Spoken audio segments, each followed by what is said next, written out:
जो कुंडली होती है वह 4 तत्वों से मिलकर बनी हुई होती है। अग्नि तत्व की कौन कौन सी राशियां होती हैं? 1, 5, 9। पृथ्वी तत्व की कौन सी राशियां होती है? 2, 6, 10। वायु तत्व की कौन सी होती है? 3, 7, 11। जल तत्व की कौन सी होती है? 4, 8, 12।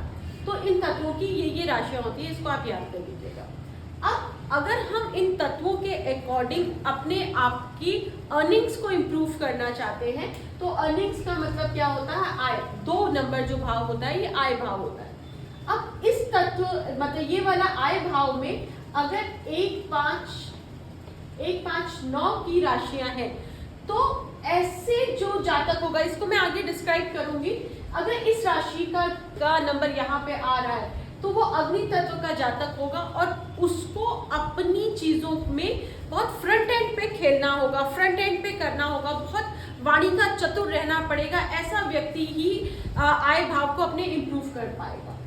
अगर वह यहाँ पे आपकी जो कुंडली का नंबर आ रहा है वो 2, 6, 10 आ रहा है, तो दैट मीन्स कि आप पृथ्वी तत्व यहाँ पे एक्टिव है।